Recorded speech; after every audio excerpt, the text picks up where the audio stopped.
Hi friends, welcome to Kannada moral stories. ಮಗಳ ಮದುವೆಯಾದ 3 ವರ್ಷಗಳ ನಂತರ ಆ ತಂದೆ ತನ್ನ ಮಗಳ ಮನೆಗೆ ಹೋಗ್ತಾರೆ. ಅವರ ಕೈಯಲ್ಲಿ ಮಗಳಿಗೆ ತುಂಬ ಇಷ್ಟವಿರುವ ಸ್ವೀಟುಗಳು, ಕಾಂಚೀವರಂ ಹಸಿರು ಸೀರೆ ಇದ್ವು.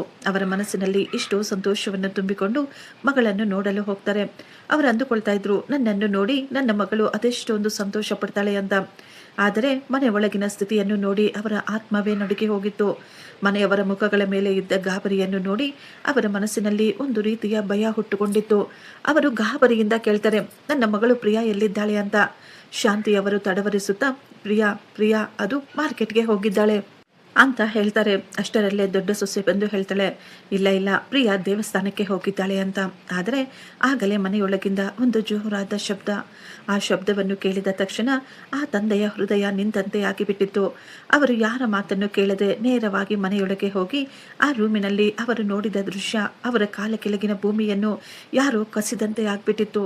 ಅವರು ಪ್ರಿಯಾ ಮಗಳೇ ಅಂತ ಕಣ್ಣೀರು ಹಾಕುತ್ತಾ ಒಳಗೆ ಓಡಿ ಹೋದರು.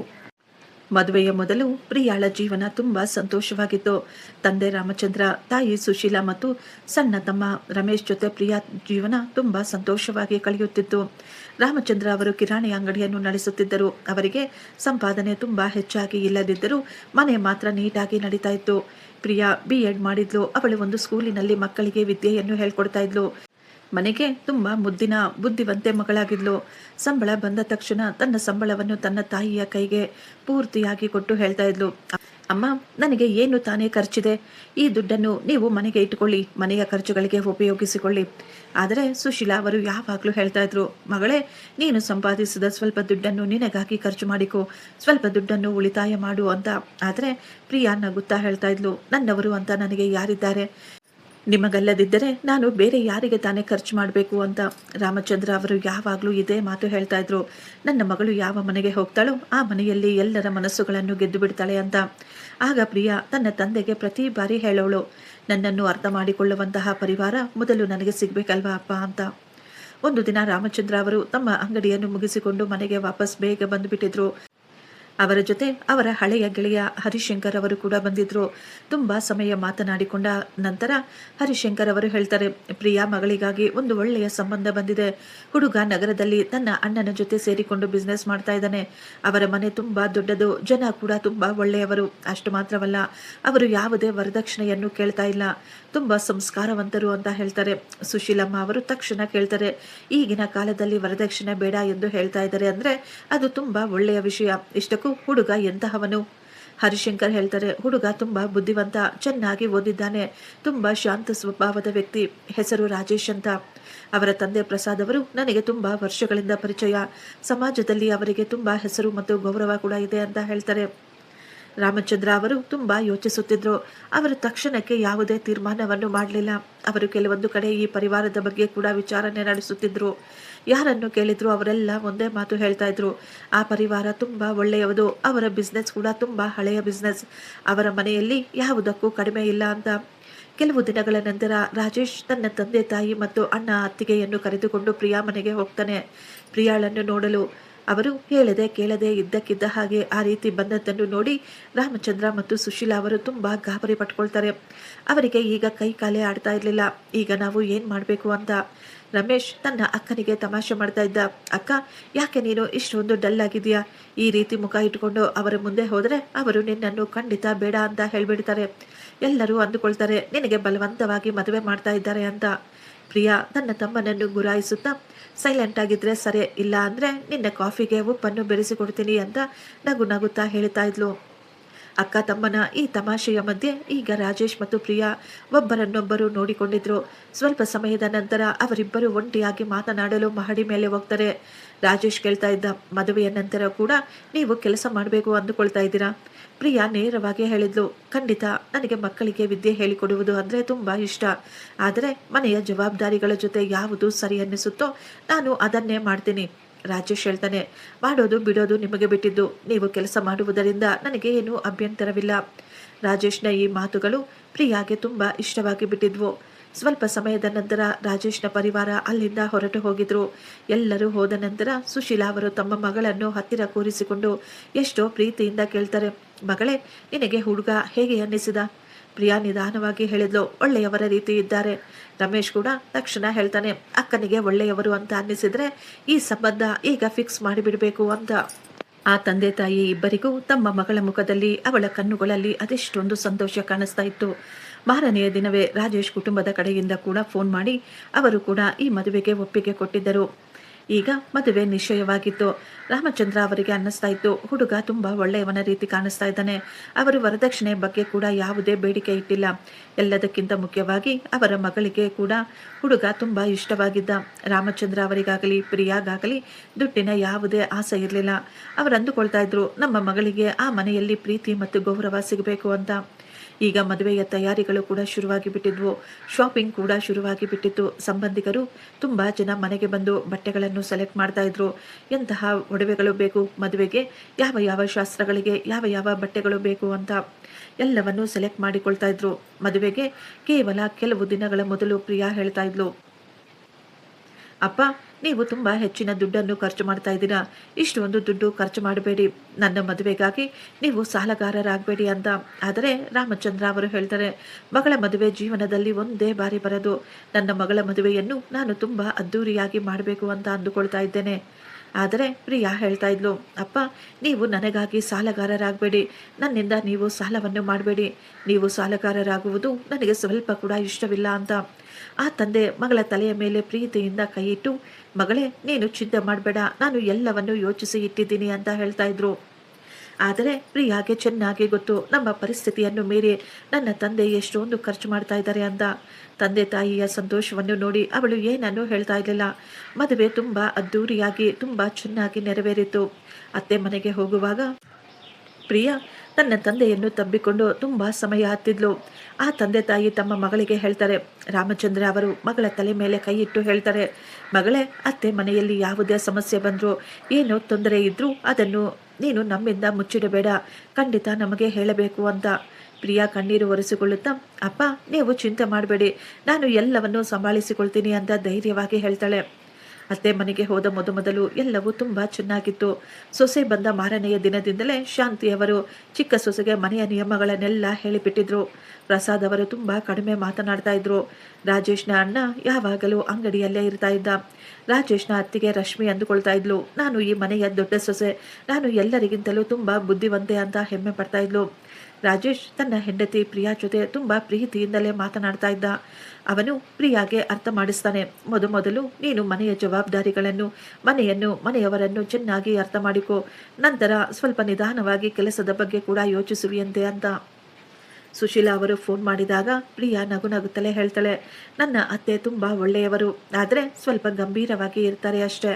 ರಾಜೇಶ್ ಕೂಡ ನನ್ನನ್ನು ತುಂಬ ಚೆನ್ನಾಗಿ ನೋಡಿಕೊಳ್ತಾ ಇದ್ದಾರೆ. ಸುಶೀಲಾ ಅವರು ಕೇಳ್ತಾರೆ, ಆ ಮನೆಯಲ್ಲಿ ನಿನಗೆ ತುಂಬ ಹೆಚ್ಚಿನ ಕೆಲಸ ಹೇಳೋದಿಲ್ಲ ತಾನೇ ಮಗಳೇ? ಆದರೆ ಪ್ರಿಯಾ ಎಷ್ಟೋ ನಗುತ್ತಾ, ಅಮ್ಮ, ಮನೆ ಅಂದರೆ ಕೆಲಸ ಇದ್ದೇ ಇರುತ್ತಲ್ವಾ, ನೀವು ಅಷ್ಟೊಂದು ಚಿಂತೆ ಮಾಡಬೇಡಿ ಅಂತ ಹೇಳ್ತಾ ಇದ್ಲು. ಕೆಲವು ದಿನಗಳ ನಂತರ ಪ್ರಿಯಾ ಕೆಲಸದ ಬಗ್ಗೆ ಮಾತನಾಡಿದಾಗ ಶಾಂತಿ ದೇವಿಯವರ ಮುಖ ಇಳಿದು ಹೋಗಿತ್ತು. ಅವರು ಎಷ್ಟೋ ಕಠಿಣವಾಗಿ ಹೇಳ್ತಾರೆ, ನೀನು ಕೆಲಸ ಮಾಡುವ ಅವಶ್ಯಕತೆ ಆದರೂ ಏನಿದೆ? ನಮ್ಮ ಮನೆಯಲ್ಲಿ ತಿನ್ನಲು ಕುಡಿಯಲು ಯಾವುದಕ್ಕೂ ಏನೂ ಕಡಿಮೆ ಇಲ್ವಲ್ಲ? ಪ್ರಿಯಾ ತುಂಬ ನಿಧಾನವಾಗಿ ಹೇಳ್ತಾಳೆ, ಅತ್ತೆ, ಮನೆಯಲ್ಲಿ ಏನೋ ಕಡಿಮೆ ಇದೆ ಅಂತ ಅಲ್ಲ, ಮಕ್ಕಳಿಗೆ ವಿದ್ಯೆ ಹೇಳಿಕೊಡೋದು ಅಂದರೆ ನನಗೆ ತುಂಬ ಇಷ್ಟ. ಶಾಂತಿದೇವಿಯವರು ಕೋಪವಾಗಿ ಹೇಳ್ತಾರೆ, ನಿನಗಿಷ್ಟ ಆಗುತ್ತೆ ಅಂತ ಎಲ್ಲ ಕೆಲಸವನ್ನು ಮಾಡಲು ಸಾಧ್ಯವಿಲ್ಲ. ಮನೆಯ ಸೊಸೆ ಮನೆಯನ್ನು ಚೆನ್ನಾಗಿ ಸಂಭಾಳಿಸಿದರೆ ಅದೇ ಎಲ್ಲರಿಗೂ ಒಳ್ಳೆಯದು ಅಂತ ಹೇಳ್ತಾರೆ. ರಾತ್ರಿ ಪ್ರಿಯಾ ರಾಜೇಶ್ ಜೊತೆ ಮಾತನಾಡುತ್ತಾ, ರಾಜೇಶ್, ನೀವು ಮದುವೆಗೆ ಮೊದಲೇ ಹೇಳಿದ್ರಿ ನಾನು ಕೆಲಸ ಮಾಡುವುದರಿಂದ ನಿಮಗೇನು ತೊಂದರೆ ಇಲ್ಲ ಅಂತ. ರಾಜೇಶ್ ದೀರ್ಘವಾಗಿ ಉಸಿರು ತೆಗೆದುಕೊಂಡು ಹೇಳ್ತಾನೆ, ನನಗೆ ಈಗಲೂ ಕೂಡ ಯಾವುದೇ ತೊಂದರೆ ಇಲ್ಲ. ಆದರೆ ಅಮ್ಮನಿಗೆ ಬೇಜಾರಾಗಬಹುದು. ನೀನು ಕೆಲವು ತಿಂಗಳು ಸುಮ್ಮನೆ ಸೈಲೆಂಟ್ ಆಗಿರೋ, ನಾನು ನಿಧಾನವಾಗಿ ಸಮಯ ನೋಡಿಕೊಂಡು ಅಮ್ಮನ ಜೊತೆ ಮಾತನಾಡ್ತೀನಿ. ಗಂಡ ಹೇಳಿದ ಮಾತಿಗೆ ಪ್ರಿಯಾ ಸೈಲೆಂಟ್ ಆಗಿ ತಲೆ ಆಡಿಸಿ ಒಪ್ಪಿಕೊಳ್ತಾಳೆ. ಈಗ ನಿಧಾನವಾಗಿ ಮನೆಯ ಕೆಲಸಗಳು ಹೆಚ್ಚಾಗ್ತಾ ಇದ್ವು. ಬೆಳಿಗ್ಗೆ 5 ಗಂಟೆಗೆ ಎದ್ದು ಕಾಫಿ, ತಿಂಡಿ, ಮನೆಯ ಕೆಲಸಗಳು, ಮಕ್ಕಳ ಟಿಫಿನ್ ಬಾಕ್ಸ್ಗಳನ್ನು ರೆಡಿ ಮಾಡುವುದು, ಅತ್ತೆಗೆ ಟೈಮ್ ಕರೆಕ್ಟಾಗಿ ಔಷಧಿಗಳು ಮತ್ತು ತಿಂಡಿಯನ್ನು ಕೊಡುವುದು. ತಿಂಡಿ ಮುಗಿದ ತಕ್ಷಣ ಮಧ್ಯಾಹ್ನದ ಅಡುಗೆ ತಯಾರಿಯನ್ನು ಮಾಡಬೇಕಾಗ್ತಿತ್ತು. ರಶ್ಮಿ ಮನೆಯ ಯಾವುದೇ ಕೆಲಸವನ್ನು ಕೂಡ ಮಾಡುತ್ತಾ ಇರಲಿಲ್ಲ. ಅವಳು ಯಾವಾಗಲೂ ಹೇಳ್ತಾ ಇದ್ಲು, ನನಗೆ 2 ಮಕ್ಕಳಿದ್ದಾರೆ, ಮಕ್ಕಳ ವಿದ್ಯಾಭ್ಯಾಸದ ಬಗ್ಗೆ ನಾನು ಗಮನ ಕೊಡಬೇಕು. ನೀನು ಏನು ಕೆಲಸ ಕಾರ್ಯ ಇಲ್ಲದೆ ಸೈಲೆಂಟಾಗಿ ಮನೆಯಲ್ಲಿ ಕುಳಿತಿರ್ತೀಯ ತಾನೆ, ಆದ್ದರಿಂದ ಮನೆಯ ಜವಾಬ್ದಾರಿಯನ್ನು ನೀನೇ ನಿಭಾಯಿಸು ಅಂತ. ಪ್ರಿಯಾ ಯಾವತ್ತೂ ತನ್ನ ಅಕ್ಕನಿಗೆ ಇಲ್ಲ ಅಂತ ಹೇಳಲಿಲ್ಲ. ಅವಳು ಅಂದುಕೊಳ್ತಾ ಇದ್ಲು, ಮನೆಯಲ್ಲಿ ಎಲ್ಲರ ಜೊತೆ ಸ್ವಲ್ಪ ಅಡ್ಜಸ್ಟ್ ಮಾಡಿಕೊಂಡು ಎಲ್ಲರ ಮಾತುಗಳನ್ನು ಕೇಳಿಸಿಕೊಂಡು ಸ್ವಲ್ಪ ತಲೆ ಬಗ್ಗಿಸಿಕೊಂಡು ಹೋದರೆ ಎಲ್ಲವೂ ಸರಿ ಹೋಗುತ್ತೆ ಅಂತ. ಕೆಲವು ತಿಂಗಳ ನಂತರ ಈಗ ಶಾಂತಿ ದೇವಿ ಅವರಿಗೆ ಮಂಡಿ ನೋವು ಕೂಡ ಶುರುವಾಗಿ ಬಿಟ್ಟಿತ್ತು. ಆಗ ಪ್ರಿಯಾ ಅತ್ತೆಗೆ ಮಾಲಿಶ್ ಮಾಡುವ ಕೆಲಸ ಕೂಡ ಬಂದುಬಿಟ್ಟಿತ್ತು. ಅವರಿಗೆ ಸಮಯಕ್ಕೆ ಸರಿಯಾಗಿ ಔಷಧಿ ಕೊಡಬೇಕು, ಎಣ್ಣೆ ಮಸಾಜ್ ಮಾಡಬೇಕು, ಬಿಸಿ ನೀರಿನಿಂದ ಅವರಿಗೆ ಒತ್ತಡವನ್ನು ಸಹ ಕೊಡಬೇಕು. ಆಗಾಗ ಡಾಕ್ಟರ್ ಬಳಿ ಕೂಡ ಕರೆದುಕೊಂಡು ಹೋಗಬೇಕಾಗುತ್ತೆ. ರಾಮಚಂದ್ರ ಅವರು ತಮ್ಮ ಮಗಳಿಗೆ ಫೋನ್ ಮಾಡಿ ತವರಿಗೆ ಬರಲು ಕೇಳಿದಾಗ ಪ್ರಿಯಾ ನಗು ನಗುತ್ತಲೇ ಹೇಳಿದ್ಲು, ಅಪ್ಪ, ಈಗ ಅತ್ತೆಯ ಆರೋಗ್ಯ ಸ್ವಲ್ಪ ಕೂಡ ಚೆನ್ನಾಗಿಲ್ಲ. ನಾನು ಇಲ್ದಿದ್ರೆ ಅವರಿಗೆ ಯಾವ ಕೆಲಸವೂ ಆಗೋದಿಲ್ಲ. ಕೆಲವು ದಿನ ಬಿಟ್ಟು ಬರ್ತೀನಿ. ರಾಮಚಂದ್ರ ಅವರು ಎಷ್ಟೋ ಹೆಮ್ಮೆಯಿಂದ ಹೇಳಿಕೊಳ್ತಾ ಇದ್ರು. ನೋಡಿದ್ಯಾ ಸುಶೀಲಾ, ನನ್ನ ಮಗಳನ್ನು, ತನ್ನ ಅತ್ತೆ ಮನೆಯನ್ನು ಎಷ್ಟು ಚೆನ್ನಾಗಿ ಸಂಭಾಳಿಸ್ತಾ ಇದ್ದಾಳೆ ಅಂತ. ಸುಶೀಲಾ ಅವರು ಕೂಡ ತುಂಬಾ ಸಂತೋಷದಿಂದಲೇ ತಲೆ ಆಡಿಸ್ತಾ ಇದ್ರು. ಆದರೆ ಕೆಲವು ದಿನಗಳ ನಂತರ ಅವರು ಮತ್ತೆ ಫೋನ್ ಮಾಡಿ ತಮ್ಮ ಮಗಳನ್ನು ಬರಲು ಹೇಳಿದಾಗ ಈ ಬಾರಿ ಕೂಡ ಪ್ರಿಯಾ ಅದೇ ಮಾತುಗಳನ್ನ ಹೇಳ್ತಾ ಇದ್ಲು. ಅಮ್ಮ, ಅತ್ತೆಗೆ ಹುಷಾರಿಲ್ಲ, ನಾನು ಅವರನ್ನು ನೋಡಿಕೊಳ್ಳಬೇಕು, ನಾನು ಇಲ್ಲೇ ಇರಬೇಕಾಗುತ್ತೆ. ಸುಶೀಲಾ ಅವರು ಹೇಳ್ತಾ ಇದ್ರು, ನಿನ್ನ ಮನೆಯಲ್ಲಿ ಇನ್ನೂ ಜನ ಇದ್ದಾರಲ್ಲ, ನಿನ್ನ ಅಕ್ಕ ಕೂಡ ಇದ್ದಾಳಲ್ಲ. ಪ್ರಿಯಾ ಸಣ್ಣದಾಗಿ ನಗುತ್ತಾ ಹೇಳ್ತಾಳೆ, ಅಮ್ಮ, ಅವರೆಲ್ಲರಿಗೂ ಅವರದ್ದೇ ಆದ ಕೆಲಸಗಳು ಇದ್ದಾವೆ. ನೀವು ತುಂಬ ಚಿಂತೆ ಮಾಡಬೇಡಿ, ನಾನು ಇಲ್ಲಿ ತುಂಬ ಸಂತೋಷವಾಗಿದ್ದೇನೆ. ಈ ಮಧ್ಯೆ ಅವರ ವ್ಯಾಪಾರದಲ್ಲಿ ತುಂಬ ನಷ್ಟವಾಗಿ ಬಿಟ್ಟಿತ್ತು. ಅವರ ದುಡ್ಡು ಮಾರ್ಕೆಟ್ನಲ್ಲಿ ಸಿಕ್ಕಿ ಹಾಕಿಕೊಂಡಿತ್ತು. ಮನೆಯಲ್ಲಿ ಪ್ರತಿದಿನ ದುಡ್ಡಿನ ವಿಷಯಗಳನ್ನೇ ಮಾತನಾಡಿಕೊಳ್ತಾ ಇದ್ರು. ಒಂದು ಸಾಯಂಕಾಲ ಶಾಂತಿ ದೇವಿ ಅವರು ಪ್ರಿಯಾಳನ್ನು ತನ್ನ ರೂಮಿಗೆ ಕರೀತಾರೆ. ಪ್ರಿಯಾ ರೂಮಿಗೆ ಹೋದಾಗ ಅತ್ತೆ ಹೇಳ್ತಾ ಇದ್ರು, ನೋಡು ಪ್ರಿಯಾ, ಮನೆಯಲ್ಲಿ ಈಗ ಪರಿಸ್ಥಿತಿಗಳು ಸ್ವಲ್ಪ ಕೂಡ ಚೆನ್ನಾಗಿಲ್ಲ. ನಿನ್ನ ತಂದೆ ಈ ಸಮಯದಲ್ಲಿ ನಮಗೆ ಸ್ವಲ್ಪ ದುಡ್ಡನ್ನು ಕೊಟ್ಟು ಸಹಾಯ ಮಾಡಿದ್ರೆ ನಮ್ಮ ಪರಿಸ್ಥಿತಿಗಳು ಸುಧಾರಿಸುತ್ತವೆ. ಎಷ್ಟು ದುಡ್ಡು ಬೇಕು ಅಂತ ಕೇಳಿದಾಗ ಶಾಂತಿ ದೇವಿ ಅವರು ಹೇಳ್ತಾ ಇದ್ರು, ತುಂಬ ಹೆಚ್ಚಾಗಿ ಏನೂ ಬೇಡ, ಕೇವಲ 50 ಲಕ್ಷ ಕೊಡಲಿ ಸಾಕು. ಈ ಮಾತು ಕೇಳಿದ ತಕ್ಷಣ ಪ್ರಿಯಾ ಶಾಕ್ ಆಗಿದ್ಲು. ಅವಳು ತಕ್ಷಣ ಹೇಳ್ತಾಳೆ, ಅತ್ತೆ, ಅಪ್ಪ ಈ ಮದುವೆಗಾಗಿ ಹೊರಗೆ ಸಾಲವನ್ನು ಮಾಡಿಕೊಂಡಿದ್ದಾರೆ. ಅವರ ಬಳಿ ಇಷ್ಟೊಂದು ದುಡ್ಡು ಇರೋದಿಲ್ಲ ಅಂತ.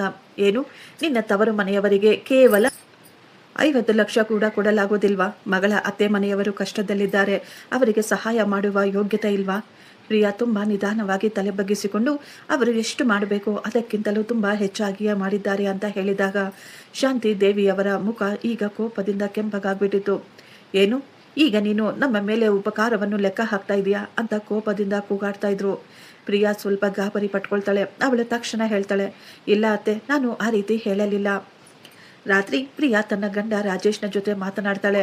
ಅತ್ತೆಯವರು ತನ್ನ ತವರು ಮನೆಯಿಂದ ದುಡ್ಡನ್ನು ತರಲು ಹೇಳಿದ್ದಾರೆ ಅಂತ ಹೇಳಿದಾಗ ರಾಜೇಶ್ ತಕ್ಷಣ ಹೇಳ್ತಾನೆ, ಅಮ್ಮ ಏನು ತಪ್ಪಾಗಿ ಹೇಳಿದ್ದಾರೆ. ನಮ್ಮ ಕಷ್ಟದ ಸಮಯದಲ್ಲಿ ಮಾವನವರು ನಮಗೆ ಸ್ವಲ್ಪ ಸಹಾಯ ಮಾಡಿದರೆ ನಂತರ ನಾವು ನಿಧಾನವಾಗಿ ಅವರ ದುಡ್ಡು ಅವರಿಗೆ ವಾಪಸ್ ಕೊಟ್ಟು ಬಿಡೋಣ. ಆದರೆ ಪ್ರಿಯಾ ಹೇಳ್ತಾ ಇದ್ಲು, ಆದರೆ ಈಗ ಅಪ್ಪನ ಬಳಿ ದುಡ್ಡಿಲ್ವಲ್ಲ, ನಾನು ಅವರಿಂದ ದುಡ್ಡು ಕೇಳಲು ಸಾಧ್ಯವಿಲ್ಲ ಅಂತ ರಾಜೇಶ್ ಹೇಳ್ತಾನೆ. ಒಂದು ಬಾರಿ ಕೇಳಿ ನೋಡು, ಕೇಳಿದ್ರೆ ತಪ್ಪೇನಿಲ್ವಲ್ಲ ಅಂತ. ಆದರೆ ಪ್ರಿಯಾಳ ಕಣ್ಣುಗಳಲ್ಲಿ ನೀರು ತುಂಬಿತ್ತು. ಅವಳು ಗಂಟಲು ಕಟ್ಕೊಳ್ತಾ ಇತ್ತು. ಅವಳು ತುಂಬ ದುಃಖದಿಂದ, ನಿಮಗೆ ಚೆನ್ನಾಗಿ ಗೊತ್ತಲ್ವಾ, ನನ್ನ ಮದುವೆಗಾಗಿ ಅಪ್ಪ ಮಾಡಿದ ಸಾಲ, ಅದನ್ನೇ ಇನ್ನೂ ಅವರು ತೀರಿಸುತ್ತಿದ್ದಾರೆ. ಆದರೂ ನೀವೆಲ್ಲ ಅಂದುಕೊಳ್ತಾ ಇದ್ದೀರಾ ಅವರು ನಮಗೆ ದುಡ್ಡು ಕೊಡಬೇಕು ಅಂತ. ಹೆಂಡತಿಯ ಕಣ್ಣುಗಳಲ್ಲಿ ನೀರು ನೋಡಿ ಆ ಸಮಯಕ್ಕೆ ರಾಜೇಶ್ ಸುಮ್ಮನಾಗಿ ಬಿಟ್ಟಿದ್ದ.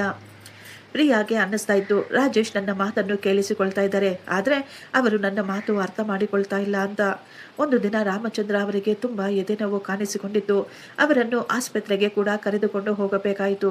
ವಿಷಯ ತಿಳಿದ ತಕ್ಷಣ ಪ್ರಿಯಾ ಜೋರಾಗಿ ಅಳಲು ಶುರು ಮಾಡ್ತಾಳೆ.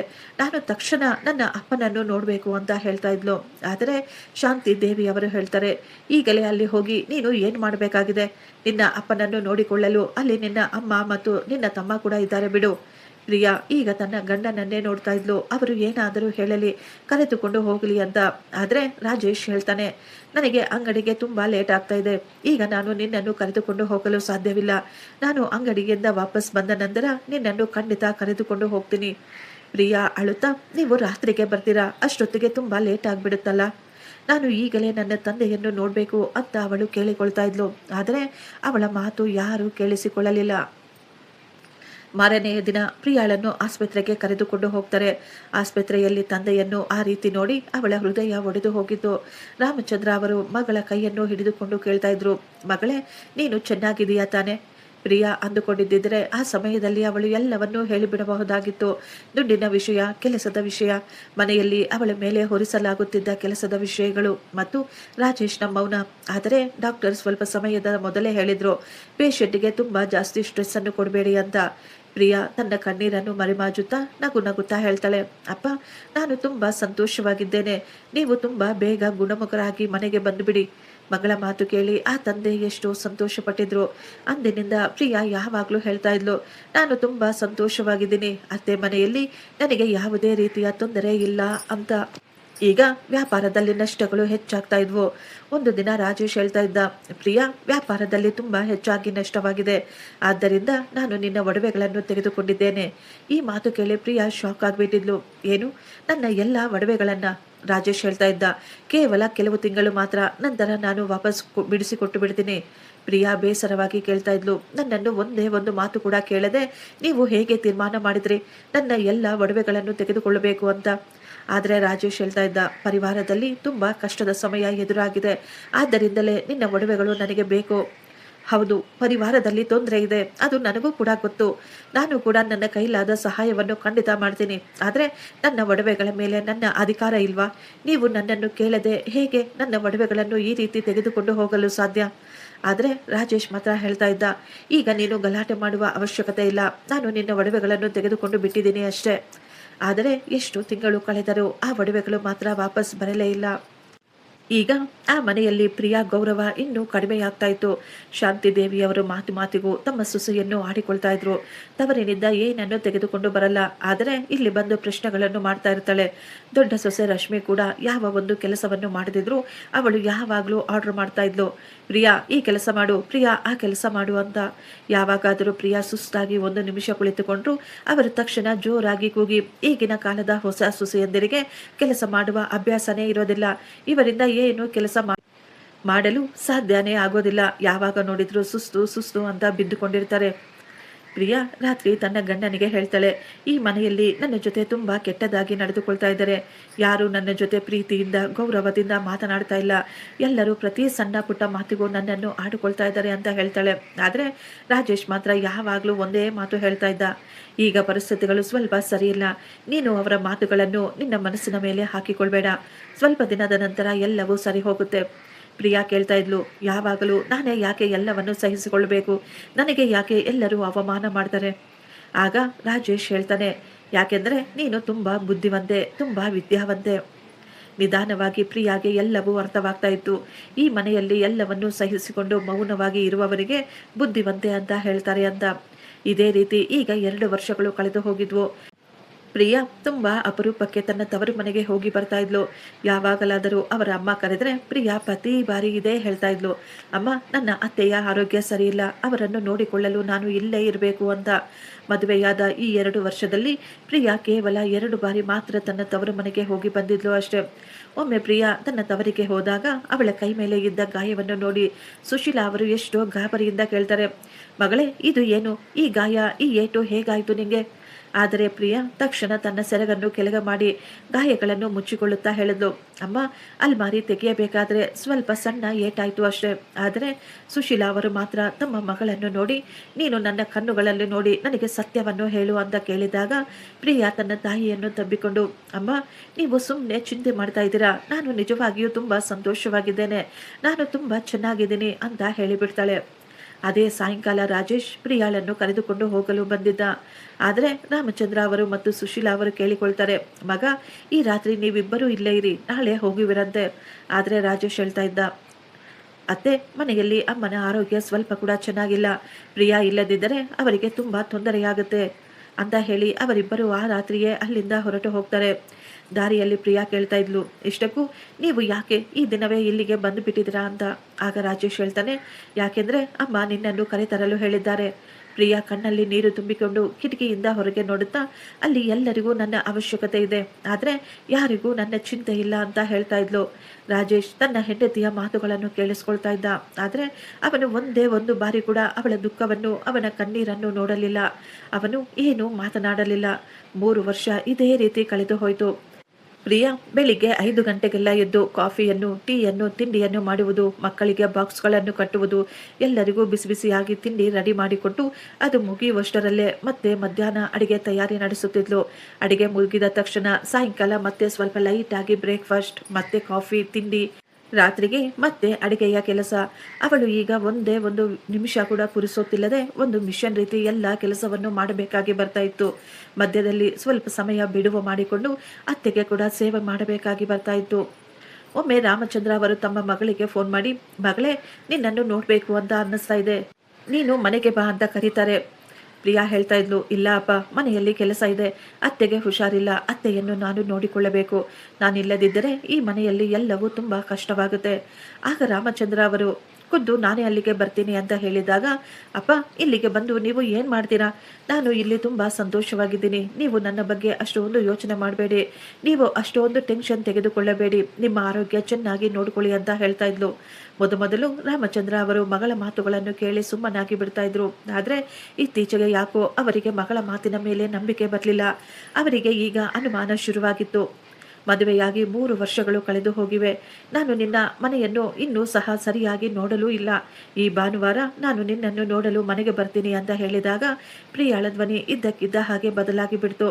ಇಲ್ಲ ಅಪ್ಪ, ಬೇಡ ಬೇಡ, ನೀವು ಇಲ್ಲಿಗೆ ಬರಬೇಡಿ ಅಂತ ಅವಳು ಎಷ್ಟೋ ಗಾಬರಿಯಾಗಿ ಹೇಳ್ತಾ ಇದ್ಲು. ಯಾಕೆ, ನಾನು ಯಾಕೆ ಬರಬಾರ್ದು, ಏನಾಯಿತು ಅಂತ ರಾಮಚಂದ್ರ ಅವರು ಗಾಬರಿಯಾಗಿ ಕೇಳ್ತಾರೆ. ಅಪ್ಪ, ಆ ರೀತಿ ಏನೂ ಇಲ್ಲ, ಮನೆಯಲ್ಲಿ ಕೆಲವೊಂದು ಕೆಲಸಗಳು ನಡೀತಾ ಇದ್ದಾವೆ ಅಷ್ಟೇ ಅಂತ ಹೇಳ್ತಾಳೆ. ಯಾವ ರೀತಿಯ ಕೆಲಸ ಅಂತ ಆ ತಂದೆ ಅನುಮಾನದಿಂದ ಕೇಳಿದಾಗ, ಮನೆಯಲ್ಲಿ ರಿಪೇರಿ ಕೆಲಸ ನಡೀತಾ ಇದೆ ಅಪ್ಪ, ನಿಮಗೆ ಧೂಳು ಆಗೋತಿಲ್ವಲ್ಲ ಅಂತ ಹೇಳಿಬಿಡ್ತಾಳೆ. ರಾಮಚಂದ್ರ ಅವರು ಗಾಬರಿಯಿಂದಲೇ ಕೇಳ್ತಾರೆ, ನಾನು ನಿನ್ನ ಮನೆಗೆ ಬರ್ತೀನಿ ಅಂದಾಗಲೆಲ್ಲ ನೀನು ಯಾಕಮ್ಮ ನನ್ನನ್ನು ತಡಿತಾ ಇರ್ತೀಯ? ಇಷ್ಟಕ್ಕೂ ನಿನ್ನ ಉದ್ದೇಶವಾದರೂ ಏನು? ಅಲ್ಲಿ ಏನು ನಡೀತಾ ಇದೆ? ಈ ಮಾತು ಕೇಳಿ ಪ್ರಿಯಾ ಸ್ವಲ್ಪ ಸಮಯ ಮೌನವಾಗಿದ್ಲು. ನಂತರ ಹೇಳ್ತಾಳೆ, ಅಪ್ಪ, ನಾನೇ ತುಂಬ ಬೇಗ ನಿಮ್ಮನ್ನು ನೋಡಲು ಅಲ್ಲಿಗೆ ಬರ್ತೀನಿ ಅಂತ ಹೇಳಿ ಅವಳು ಫೋನನ್ನು ಕಟ್ ಮಾಡಿಬಿಟ್ಟಿದ್ಲು. ರಾಮಚಂದ್ರ ಅವರು ಸುಶೀಲಾಗೆ ಹೇಳ್ತಾ ಇದ್ರು, ಯಾಕೋ ನನಗೆ ಏನೋ ಸರಿ ಇಲ್ಲ ಅಂತ ಅನ್ನಿಸ್ತಾ ಇದೆ, ನಮ್ಮ ಮಗಳು ನಮ್ಮ ಬಳಿ ಏನನ್ನೋ ಮುಚ್ಚಿಡ್ತಾ ಇದ್ದಾಳೆ. ಸುಶೀಲಾ ಅವರು ಕೂಡ ಹೇಳ್ತಾರೆ, ನನಗೂ ಕೂಡ ಅದೇ ರೀತಿ ಅನ್ನಿಸ್ತಾ ಇದೆ ರೀ, ಅವಳು ಯಾವಾಗಲೂ ಸಂತೋಷವಾಗಿದ್ದೀನಿ ಅಂತ ಹೇಳ್ಕೊಳ್ತಾಳೆ, ಆದರೆ ಅವಳ ಧ್ವನಿಯಲ್ಲಿ ಸಂತೋಷನೇ ಕಾಣಿಸೋದಿಲ್ಲ ಅಂತ ಮಾತನಾಡಿಕೊಳ್ತಾರೆ. ಒಂದು ದಿನ ರಾಮಚಂದ್ರ ಅವರ ಪಕ್ಕದ ಮನೆಯವರು ಅವರ ಅಂಗಡಿಗೆ ಬಂದು ಅವರು ತುಂಬ ಚಿಂತೆಯಿಂದ ಕೇಳಿದ್ರು, ಅಣ್ಣ, ಪ್ರಿಯಾ ಚೆನ್ನಾಗಿದ್ದಾಳೆ ತಾನೆ? ಆ ಮಾತು ಕೇಳಿದ ತಕ್ಷಣ ರಾಮಚಂದ್ರ ಅವರಿಗೆ ತುಂಬ ಗಾಬರಿಯಾಗ್ಬಿಡ್ತು. ಯಾಕೆ, ಏನಾಯಿತು ನನ್ನ ಮಗಳಿಗೆ ಅಂತ ಕೇಳ್ತಾರೆ. ಆಕೆ ಹೇಳ್ತಾ ಇದ್ಲು, ಅಣ್ಣ, ನಾನು ನಿನ್ನೆ ನಗರದ ಸರ್ಕಾರಿ ಆಸ್ಪತ್ರೆಗೆ ಹೋಗಿದ್ದೆ, ಅಲ್ಲಿ ನಾನು ಪ್ರಿಯಾಳನ್ನು ನೋಡಿದೆ, ಅವಳ ಹಣೆಯ ಮೇಲೆ ಏನೋ ಗಾಯವಾಗಿತ್ತು ಅನ್ಸುತ್ತೆ, ಹಣೆಗೆ ಪಟ್ಟಿಯನ್ನು ಮಾಡಿದ್ರು, ನೋಡಲು ಕೂಡ ತುಂಬ ಸುಸ್ತಾಗಿ ಕಾಣಿಸ್ತಾ ಇದ್ಲು. ನಾನು ಎಷ್ಟೋ ಬಾರಿ ಕರೆದೆ, ಪ್ರಿಯಾ ಪ್ರಿಯಾ ಅಂತ, ಆದರೆ ಅವಳ ಅತ್ತೆ ಅವಳನ್ನು ತುಂಬ ಬೇಗ ಅಲ್ಲಿಂದ ಕರೆದುಕೊಂಡು ಹೊರಟು ಹೋದ್ರು. ಈ ಮಾತು ಕೇಳಿದ ತಕ್ಷಣ ರಾಮಚಂದ್ರ ಅವರ ಕೈಗಳಿಂದ ಸಾಮಾನುಗಳು ಜಾರಿ ಕೆಳಗೆ ಬಿದ್ದು ಹೋಗಿದ್ವು. ಅವರು ತಕ್ಷಣ ತಮ್ಮ ಮಗಳಿಗೆ ಫೋನ್ ಮಾಡ್ತಾರೆ. ಮಗಳೇ, ನೀನು ಚೆನ್ನಾಗಿದೆಯಾ ತಾನೆ? ಇಷ್ಟಕ್ಕೂ ಆಸ್ಪತ್ರೆಗೆ ಯಾಕೆ ಹೋಗಿದ್ದೆ ಅಂತ ಕೇಳ್ತಾರೆ. ಆದರೆ ಪ್ರಿಯಾ ಸ್ವಲ್ಪ ಸಮಯ ಮೌನವಾಗಿದ್ದು ನಂತರ ಹೇಳ್ತಾಳೆ, ಇಲ್ವಲ್ಲ ಅಪ್ಪ, ನಾನು ಆಸ್ಪತ್ರೆಗೆ ಹೋಗಿಲ್ವಲ್ಲ, ನಿಮಗೆ ಯಾರು ಹೇಳಿದ್ರು ಅಪ್ಪ? ರಾಮಚಂದ್ರ ಅವರು ತುಂಬ ಗಾಬರಿಯಾಗಿ, ಪ್ರಿಯಾ, ನನಗೆ ವಿಮಲಾ ಅಕ್ಕ ಅವರು ಹೇಳಿದ್ರು, ನಿನ್ನೆ ಅವರು ನಿನ್ನನ್ನು ಆಸ್ಪತ್ರೆಯಲ್ಲಿ ನೋಡಿದ್ರಂತೆ. ಇಲ್ಲಪ್ಪ, ಆ ರೀತಿ ಏನೂ ಇಲ್ಲ, ಬಹುಶಃ ಅವರು ಯಾರನ್ನು ನೋಡಿ ನಾನು ಅಂದುಕೊಂಡಿರಬಹುದು ಅಂತ ಮಾತನ್ನು ಬದಲಾಯಿಸಿ ಬಿಡ್ತಾಳೆ. ಆದರೆ ರಾಮಚಂದ್ರ ಅವರು ಮಾತ್ರ ಎಷ್ಟೋ ಗಾಬರಿಯಿಂದ, ನಿನ್ನ ಹಣೆಗೆ ಏಟಾಗಿದೆಯಾ ಅಂತ ಕೇಳ್ತಾ ಇದ್ರು.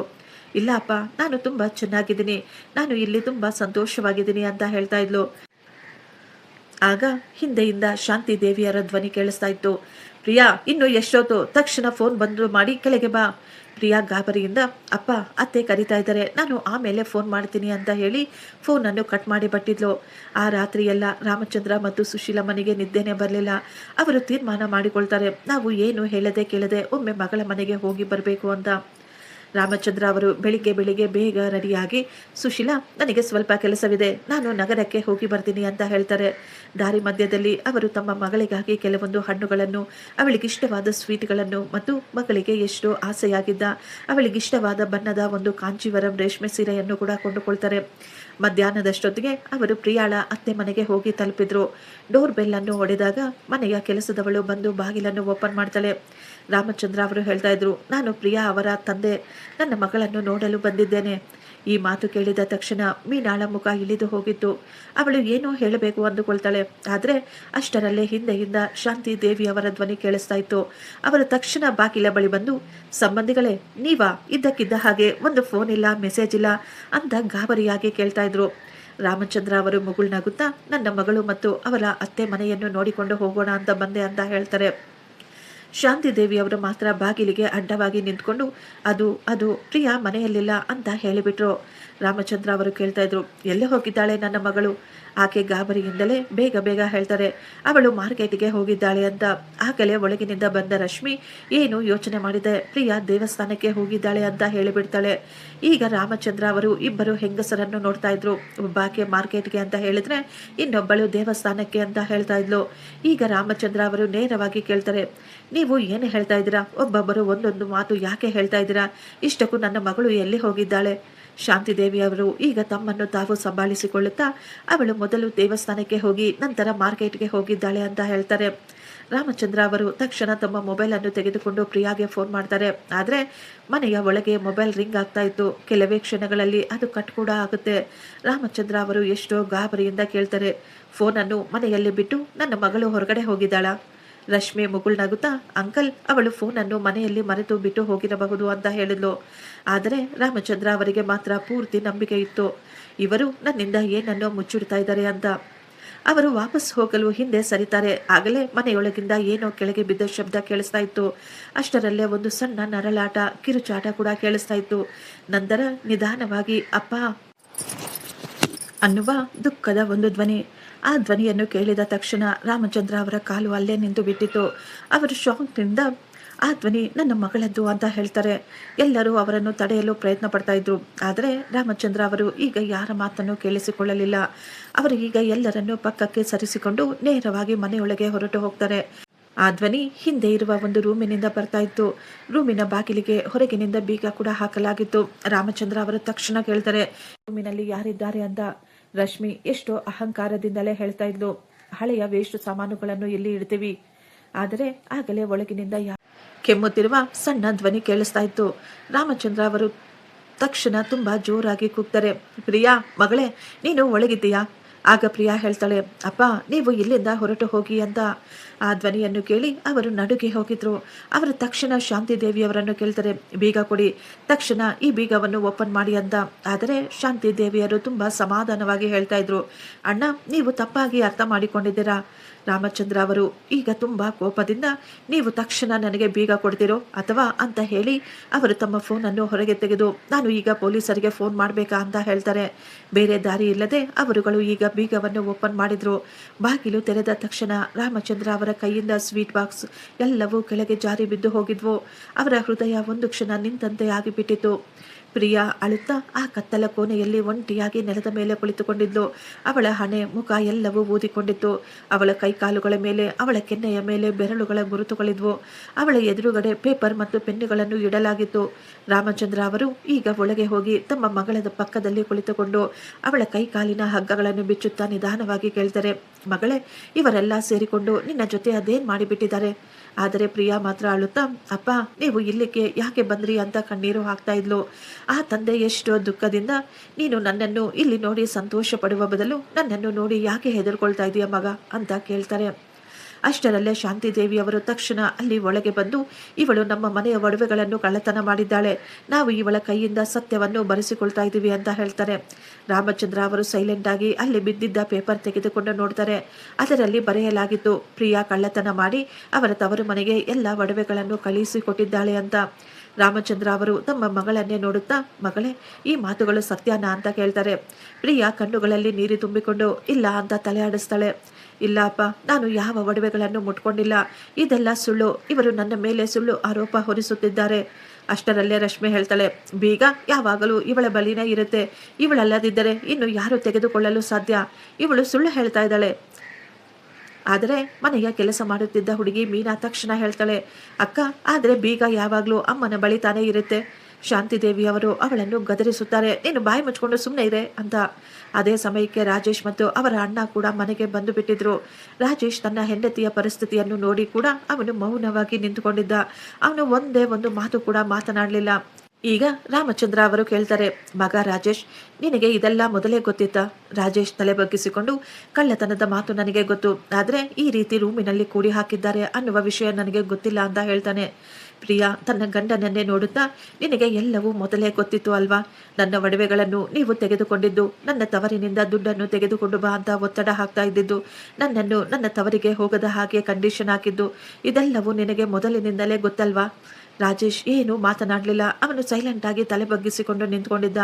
ಪ್ರಿಯಾ ಕಣ್ಣುಗಳಿಂದ ಸತತವಾಗಿ ಕಣ್ಣೀರು ಬರ್ತಾ ಇತ್ತು.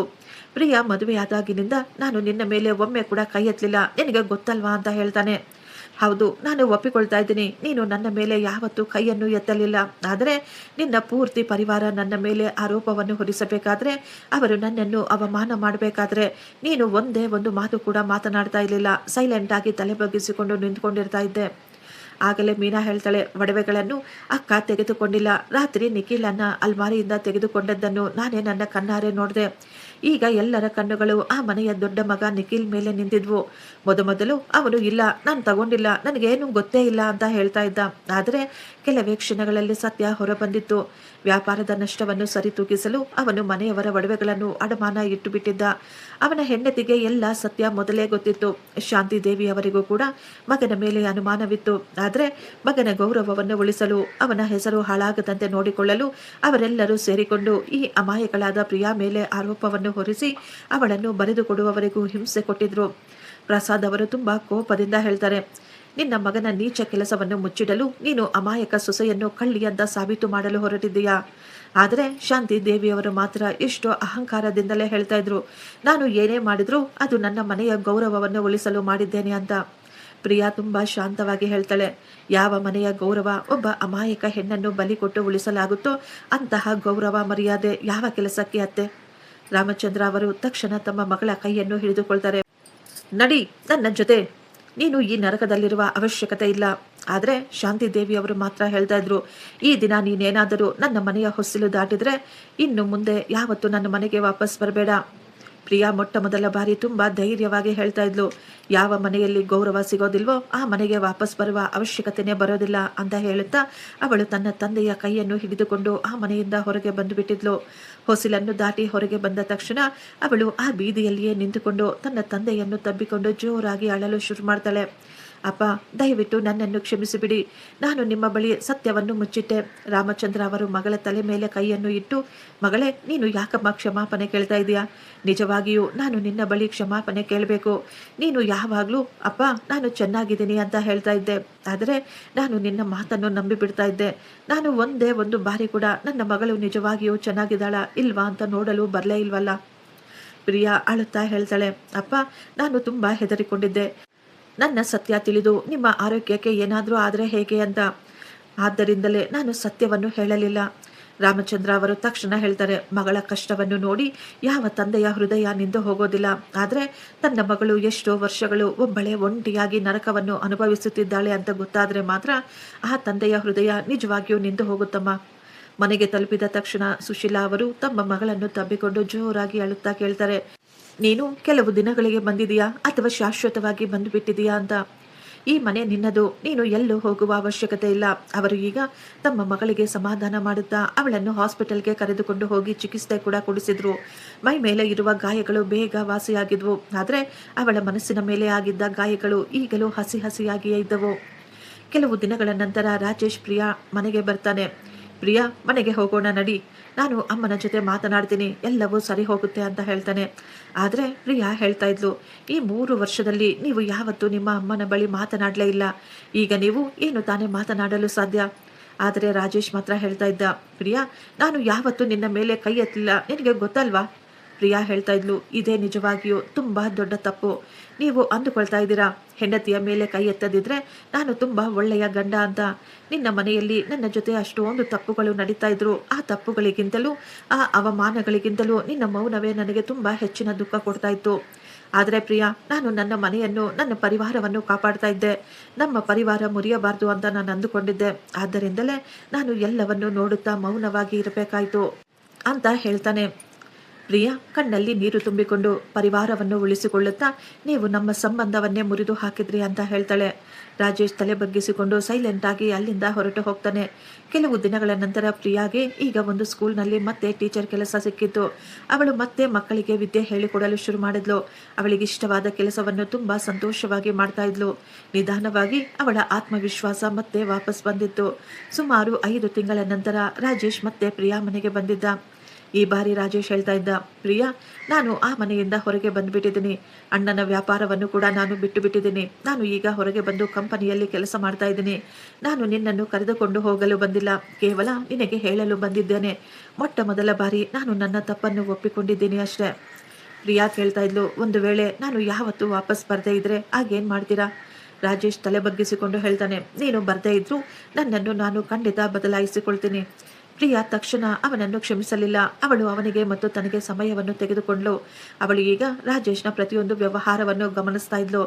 ಒಂದು ದಿನ ಪ್ರಿಯಾ ರಾಜೇಶ್ಗೆ ಫೋನ್ ಮಾಡಿ ಕರೆಸಿ ಹೇಳ್ತಾಳೆ, ನಾನು ನಿನಗೆ ಒಂದು ಅವಕಾಶ ಕೊಡಬೇಕು ಅಂತ ಅಂದುಕೊಳ್ತಾ ಇದ್ದೀನಿ, ಆದರೆ ನನ್ನ ಷರತ್ತುಗಳ ಮೇಲೆ. ನಾನು ನನ್ನ ಕೆಲಸವನ್ನು ಬಿಡೋದಿಲ್ಲ. ನಾವಿಬ್ಬರೂ ಬೇರೆ ಮನೆಯಲ್ಲಿ ವಾಸವಿರುತ್ತೇವೆ. ನನ್ನ ಯಾವುದೇ ನಿರ್ಧಾರಗಳನ್ನು ನನ್ನ ಅನುಮತಿ ಇಲ್ಲದೆ, ನನ್ನನ್ನು ಕೇಳದೆ ತೆಗೆದುಕೊಳ್ಳಬಾರದು. ಭವಿಷ್ಯದಲ್ಲಿ ಯಾರಾದರೂ ನನ್ನ ಜೊತೆ ತಪ್ಪಾಗಿ ನಡೆದುಕೊಂಡ್ರೆ ನೀನು ಮೌನವಾಗಿ ಇರಬಾರದು. ರಾಜೇಶ್ ಹೇಳ್ತಾನೆ, ನಾನು ನಿನಗೆ ಪ್ರಮಾಣ ಮಾಡಿ ಹೇಳ್ತಾ ಇದ್ದೀನಿ, ನಾನು ನಿನ್ನ ಎಲ್ಲ ಷರತ್ತುಗಳನ್ನು ಒಪ್ಪಿಕೊಳ್ತೀನಿ. ಯಾವಾಗಲೂ ನಿನ್ನ ಜೊತೆ ನಾನು ನಿಂತುಕೊಳ್ತೀನಿ. ಆದರೆ ಪ್ರಿಯಾ ಹೇಳ್ತಾ ಇದ್ಲು, ನೀನು ನನಗೆ ಪ್ರಮಾಣ ಮಾಡುವ ಅವಶ್ಯಕತೆ ಇಲ್ಲ.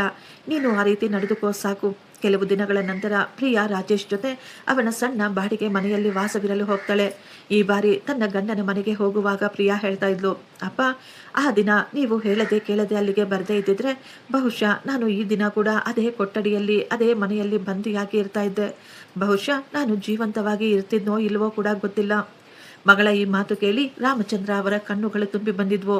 ಅವರು ತಮ್ಮ ಮಗಳ ಕೈಯನ್ನು ಹಿಡಿದುಕೊಂಡು ಹೇಳ್ತಾರೆ, ಮಗಳೇ, ನಾನು ತುಂಬ ಮೊದಲೇ ನಿನ್ನನ್ನು ನೋಡಲು ಬರಬೇಕಾಗಿತ್ತು, ಆದರೆ ನಾನು ತಪ್ಪು ಮಾಡಿಬಿಟ್ಟೆ. ಪ್ರಿಯಾ ತನ್ನ ತಂದೆಯ ಕಣ್ಣೀರನ್ನು ಒರೆಸುತ್ತಾ, ಅಪ್ಪ, ನೀವು ನಿಧಾನವಾಗಿ ಆದರೂ ಬಂದ್ರಿ, ಆದರೆ ನೀವು ಖಂಡಿತ ನಿಮ್ಮ ಮಗಳನ್ನು ನೋಡಲು ಬಂದ್ರಿ ಅಲ್ವಾ? ಆ ದಿನ ರಾಮಚಂದ್ರ ಅವರು ಒಂದು ಮಾತನ್ನು ಅರ್ಥ ಮಾಡಿಕೊಂಡಿದ್ರು. ಮಗಳನ್ನು ಮದುವೆ ಮಾಡಿ ಕಳಿಸಿಕೊಟ್ರೆ ತಂದೆಯ ಜವಾಬ್ದಾರಿ ತೀರಿ ಹೋಗೋದಿಲ್ಲ. ಎಷ್ಟೋ ಹೆಣ್ಣು ಮಕ್ಕಳು ತಮ್ಮ ತಂದೆ ತಾಯಿಯನ್ನು ಕಾಪಾಡಲು ಪ್ರತಿ ಬಾರಿ ಇದೇ ಮಾತು ಹೇಳ್ತಾ ಇರ್ತಾರೆ, ನಾವು ಸಂತೋಷವಾಗಿದ್ದೀವಿ, ನಾವು ಇಲ್ಲಿ ಚೆನ್ನಾಗಿದ್ದೀವಿ ಅಂತ. ಎಷ್ಟೋ ಹೆಣ್ಣು ಮಕ್ಕಳು ತಮ್ಮ ತಂದೆ ತಾಯಿಯ ಅನಾರೋಗ್ಯ, ಅವರ ಆರ್ಥಿಕ ಸ್ಥಿತಿಯನ್ನು ನೋಡುತ್ತಾ ತಮ್ಮ ದುಃಖವನ್ನು ಮುಚ್ಚಿಟ್ಕೊಂಡು ಬಿಡ್ತಾರೆ. ಅವರು ಪ್ರತಿ ಬಾರಿ ಹೇಳ್ತಾರೆ, ನಾವು ಚೆನ್ನಾಗಿದ್ದೀವಿ ಅಂತ. ಸತ್ಯ ಹೇಳಿದರೆ ನಮ್ಮ ತಂದೆ ತಾಯಿ ತುಂಬ ನೊಂದುಕೊಳ್ತಾರೆ, ಅವರು ತುಂಬ ದುಃಖ ಪಡ್ತಾರೆ, ಅವರು ತುಂಬ ಹೆದರಿಕೊಳ್ತಾರೆ ಅಂತ ಅಂದುಕೊಂಡಿರ್ತಾರೆ. ಆದರೆ ಸತ್ಯ ಏನು ಗೊತ್ತಾ? ಎಷ್ಟೋ ಬಾರಿ ನಮ್ಮ ದುಃಖವನ್ನು, ನಮ್ಮ ನೋವನ್ನು ಮುಚ್ಚಿಟ್ಟುಕೊಂಡು ಒಂಟಿಯಾಗಿ ಅನುಭವಿಸೋದು ಯಾವ ಪ್ರಶ್ನೆಗೂ ಸಮಾಧಾನ ಆಗೋದೇ ಇಲ್ಲ. ಮೌನ ಅನೇಕ ಬಾರಿ ಕೆಟ್ಟ ವ್ಯಕ್ತಿಗಳಿಗೆ ಇನ್ನೂ ಶಕ್ತಿಯನ್ನು ಕೊಟ್ಟುಬಿಡುತ್ತೆ. ತಂದೆ ತಾಯಿ ತಮ್ಮ ಮಕ್ಕಳಿಗೆ ಎಷ್ಟೊಂದು ಆತ್ಮವಿಶ್ವಾಸ ಕೊಡಬೇಕು ಅಂದರೆ ಅವರು ಯಾವುದನ್ನು ಮುಚ್ಚಿಡದೆ, ಹೆದರಿಕೊಳ್ಳದೆ ಧೈರ್ಯವಾಗಿ ತಮ್ಮ ಮಾತುಗಳನ್ನು ಹೇಳಿಕೊಳ್ಳಬೇಕು. ಯಾವಾಗಾದರೂ ಅವರ ಜೊತೆ ಏನಾದರೂ ಕೆಟ್ಟದು ತಪ್ಪು ನಡೆದಾಗ ನಿಮ್ಮದೇ ತಪ್ಪು, ನೀವೇ ತಪ್ಪು ಮಾಡಿದ್ದೀರಾ ಅಂತ ಹೇಳೋದಿಲ್ಲ ಅನ್ನುವ ನಂಬಿಕೆ ಬರಬೇಕು. ಗಂಡನ ಜವಾಬ್ದಾರಿ ಕೇವಲ ಹೆಂಡತಿಯ ಮೇಲೆ ಕೈ ಎತ್ತದೇ ಇರುವುದರಿಂದ ಮುಗಿದು ಹೋಗೋದಿಲ್ಲ. ಅವನ ಎದುರುಗಡೆ ಹೆಂಡತಿಯನ್ನು ಯಾರಾದರೂ ಅವಮಾನ ಮಾಡಿದರೆ ಅವನು ಮೌನವಾಗಿದ್ದರೆ ಆ ಅನ್ಯಾಯಕ್ಕಿಂತಲೂ ತುಂಬ ದೊಡ್ಡ ಅನ್ಯಾಯವನ್ನು ಅವನು ತನ್ನ ಹೆಂಡತಿಯ ಮೇಲೆ ಮಾಡಿದ ಹಾಗೇನೆ. ಒಳ್ಳೆಯ ಗಂಡ ಯಾರು ಅಂದರೆ ಸರಿಯಾದ ವಿಷಯಗಳಿಗೆ ತನ್ನ ಹೆಂಡತಿಯ ಜೊತೆ ನಿಂತುಕೊಳ್ಳುವವನು. ಅವನ ಎದುರುಗಡೆ ಯಾರೇ ಇದ್ರೂ ಸರಿ, ಸ್ವಂತದವರಾದರೂ ಸರಿ, ಎಲ್ಲ ಗಂಡಂದಿರು ಈ ಮಾತುಗಳನ್ನು ಅರ್ಥ ಮಾಡಿಕೊಳ್ಳಬೇಕು. ಮನೆಯ ಗೌರವವನ್ನು ಉಳಿಸಿಕೊಳ್ಳೋದು ಅಂದರೆ ಅವರು ತಮ್ಮ ಹೆಂಡತಿಯ ಗೌರವವನ್ನು ಉಳಿಸುವುದು ಅಂತ. ಸಂಬಂಧವನ್ನು ಉಳಿಸಿಕೊಳ್ಳಲು ಸ್ವಲ್ಪ ತಲೆ ಬಗ್ಗಿಸಿಕೊಳ್ಳಬೇಕು, ಅಡ್ಜಸ್ಟ್ ಮಾಡಿಕೊಳ್ಳಬೇಕು. ಆದರೆ ಅನ್ಯಾಯವನ್ನು ಸಹಿಸಿಕೊಳ್ಳುವುದು, ಅನ್ಯಾಯಕ್ಕೆ ತಲೆ ಬಗ್ಗಿಸಿದರೆ ಇದು ಯಾವತ್ತೂ ಯಾರಿಗೂ ಸಹ ಒಳ್ಳೆಯದಾಗುವುದಿಲ್ಲ. ಫ್ರೆಂಡ್ಸ್, ಈ ಸ್ಟೋರಿ ನಿಮಗೆ ಇಷ್ಟವಾಗಿದ್ದರೆ ಒಂದು ಲೈಕ್ ಮಾಡಿ ಮತ್ತು ನಮ್ಮ ಚಾನಲನ್ನು ಸಬ್ಸ್ಕ್ರೈಬ್ ಮಾಡಿಕೊಳ್ಳಿ. ಥ್ಯಾಂಕ್ ಯು, ಧನ್ಯವಾದಗಳು.